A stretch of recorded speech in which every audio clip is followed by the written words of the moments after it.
ሰላም ሰላም እንዴት ናችሁ? ዳብሮ ስቴሽኖች ነን። በዛሬው ቪዲዮአችን የምናየው በዓለም ላይ ካሉት ጥንታዊና ለመጎብኘት ጥሩ ከሆኑ ሀገሮች አንዷ ወደ ሆነችው ቻይና አብረን እንጓዛለን። ቻይና በምስራቅ ኤዥያ የምትገኝ ሲሆን በምድር ላይ ካሉት ታላላቅ ሀገሮች አንዷ ነች። በጣም ረጅም ታሪክ፣ የተለያዩ ባህሎች፣ ዘመናዊ ከተሞች እና ባህላዊ መንደሮች በአንድ ላይ ያላት ሀገር ናት። ቻይና ስትደርሱ በመጀመሪያ የምታስተውሉት ብዙ ከተሞች ምን ያህል ዘመናዊ እና የተደራጁ እንደሆኑ ነው። እንደ ቤጂንግ፣ ሻንጋይ እና ጓንግዡ ያሉ ከተሞች ረዣዥም ሕንፃዎች፣ ፈጣን ባቡሮች እና የተጨናነቀ ጎዳናዎች ማየት የተለመደ ነው። በተመሳሳይ ጊዜ አሁንም የቆዩ ቤተ መቅደሶች፣ ባህላዊ ቤቶች እና ታሪካዊ ቦታዎችም የሚገኙባት ሀገር ናት።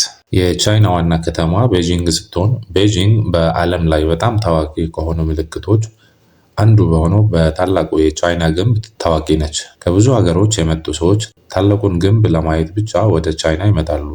በቤጂንግ ከብዙ ዓመታት በፊት የቻይና ንጉሠ ነገሥታት ይኖሩባት የነበረችውን የተከለከለ ከተማን መጎብኘት ይችላሉ።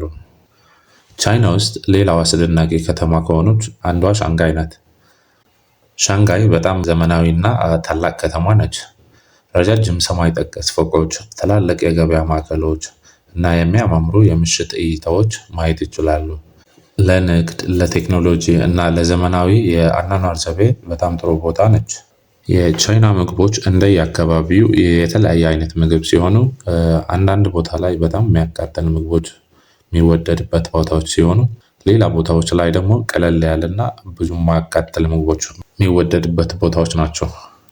በብዙ ቦታዎች ግን ሩዝ፣ ኑድል፣ አትክልትና ስጋ በጣም የተለመዱ ምግቦች ናቸው። በቻይና ውስጥ የተለያየ አይነት ባህልም ሌላም ቢኖርም ብዙ ጊዜ አንድ የሚያደርጋቸው ነገር ቢኖር ቻይናውያን ቤተሰብን፣ ወገንና ሽማግሌዎችን በጣም ያከብራሉ። በቻይና ውስጥም ዋና ቋንቋቸው የሆነ ማንዳሪን ይናገራሉ። በቻይና ውስጥ መጓጓዝ ወይም ደግሞ ትራንስፖርቴሽን መጠቀም በጣም ቀላል ነው። ሀገሪቱ ፈጣን ባቡሮች፣ አውቶቡሶች፣ የምድር ውስጥ ባቡር እና ተመጣጣኝ ታክሲዎች አሏት። ከፍተኛ ፍጥነት ያላቸው ባቡሮች በመጠቀም በከተሞች መካከል በፍጥነት መጓዝም ይችላሉ። በብዙ የትራንስፖርቴሽን ቦታዎች እና በሌሎች ቦታዎች ጭምር በቻይንኛ እና እንግሊዝኛ ጽሑፎች አሏቸው ለተጓዦች እንዲቀል ተብሎ። በቻይና አብዛኛው ሰው ለነገሮችን ለመክፈል ተንቀሳቃሽ ስልኮች ይጠቀማል። ጥሬ ገንዘብ በትልቅ ከተሞች ብዙም አይቀበሉም። ከከተማ ውጭ ስንጓዝ ቻይና ብዙ አስገራሚና አስደናቂ ተራራዎች፣ ወንዞች፣ እርሻዎች፣ በረሃዎች እና ገጠራማ አካባቢዎች አሏት። ከትላልቅ ከተሞች ውጭ ስትጓዙ ህይወት ረጋ እያለ ይሄዳል እና የበለጠ ባህላዊና በጣም አስደናቂ ተፈጥሮዎችም የምታዩበት ይሆናል። ይህ በተለያየ ክልሎች ውስጥም እውነተኛ የዕለት ተዕለት ኑሮ ለማየት እና እንዲሁም የበለጠ መንፈስን የሚያድሱ ገጽታዎች የምታዩበት ይሆናል። በአጠቃላይ ቻይና ለማየትና ለመጎብኘት በጣም አስደሳች ሀገሮች ወይም ደግሞ በጣም አስደናቂ ሀገር ናት። ቻይና ታሪክ፣ ዘመናዊ ህይወትና ትውፊት አብሮ የሚኖርባት ሀገር ነች። ቻይና ስትጎበኙ ጠዋት ላይ በጥንታዊ ጎዳናዎች መሄድና ከሰዓት በኋላ ደግሞ ዘመናዊ ህንፃዎችን ማየት ይችላሉ።